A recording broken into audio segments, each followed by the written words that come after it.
Moi je trouve que l'improvisation, déjà en termes d'activité, je fais ça depuis 6 ans, 7 ans. Il y a un côté hyper positif, c'est qu'on rencontre les gens en dehors de ce qu'ils présentent dans leur vie quotidienne. C'est-à-dire qu'ils viennent dans l'improvisation pour se dépasser, pour proposer des personnages, pour développer leur imaginaire et le mettre en scène. Et donc, ils vont rechercher des ressources qu'on n'utilise pas d'habitude. Donc voilà, les gens qui viennent en atelier d'impro sont toujours fantastiques. C'est une première chose. On les attend pas. Ou en tout cas, ils nous surprennent constamment. Donc ça, c'est une première chose.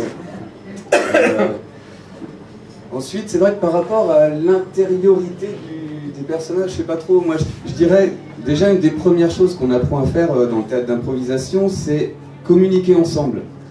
La première chose, c'est gommer, je dirais, toutes les oppositions, les barrières naturelles qu'on a tendance à mettre, que notre ego, souvent, a tendance à mettre en avant, c'est-à-dire, si je vous dis déshabillez-vous, vous n'allez peut-être pas le faire spontanément tout de suite, quoi. En théâtre d'impro, on peut le faire. Déshabille-toi. Bah, d'accord, je me déshabille, voilà. Je commence, là, j'ai enlevé ma culotte, vous voyez. J'ai même pas peur. Voilà. C'est-à-dire, on peut dépasser des choses avec l'improvisation. Je peux se mettre à contribution comme ça. Oui, merci, c'est vrai que je sentais que ça en ferait quelques-uns. Ça en dérangeait quelques-uns. Voilà, quoi dire d'autre après je sais pas, je vais laisser venir s'il y a des questions. Avec plaisir. Voilà. Ben, tu nous as déjà donné des idées extra, parce qu'on peut tout faire alors. On peut tout faire sur une scène, parce qu'on joue, alors on peut voilà, tout faire. On peut tout faire. Bon, bah, ça donne envie d'y aller, hein. C'est formidable. Moi, ça m'intéresse beaucoup. Parce que dans la vraie vie, on ne peut pas tout faire. Alors que sur scène, on peut tout faire. Ça va être le contenu de l'atelier demain. Mon atelier. Oui, en fait, voilà. Oui, il est un peu ouvert. Plus vraiment. Donc, malheureusement, non. Non, c'est vrai, ça c'est un truc aussi qui est assez intéressant à travailler avec l'improvisation. Ça fait partie des exercices que j'aime faire. On peut se fixer des objectifs totalement inouïs, absurdes, loufoques, irrationnels en improvisation et les réaliser.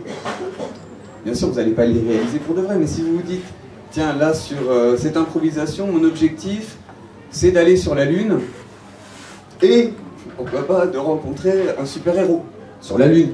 Vous pouvez cumuler comme ça. Et avec votre partenaire, si vous exprimez votre intention, si vous lui dites mon rêve, tu sais, c'est d'aller sur la Lune.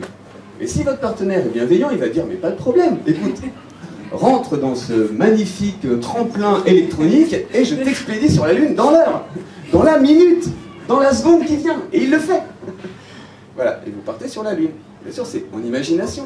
Mais au moins vous vous rendez compte que on peut tout faire, voilà, par ce biais de l'imaginaire. Voilà, tout est possible. Donc une des premières choses, c'est casser aussi nos habitudes. Et je pense que ça peut aller assez loin. Je peux vous raconter une petite anecdote qui m'est arrivée. Je faisais clown, enfin je fais toujours clown, mais un jour j'y vais, on était aux environs du 20 décembre, Guillaume pourra témoigner, et j'arrive au spectacle comme ça et j'étais pas bien, j'étais un peu malade, j'avais un rhume, j'avais le nez qui coulait, problème de gorge, de respiration, je toussais. Donc pour faire un rôle avec des gamins, c'est pas terrible, c'est pas une super image qu'on leur donne, quoi. Et donc, on se prépare, on s'habille, je mets mon nez rouge, et je commence à rentrer dans mon personnage de clown. On fait le spectacle, et mon personnage de clown, ce qui est bien, c'est qu'il est toujours en bonne santé. Il est jamais malade. Donc, il fait son spectacle, mon personnage de clown. Et je sors du spectacle, je me rhabille, puis je fais, je suis plus malade. Puis je m'interroge, je fais, oh tiens, je vais rester comme ça. Ouais. Et en fait, c'est passé.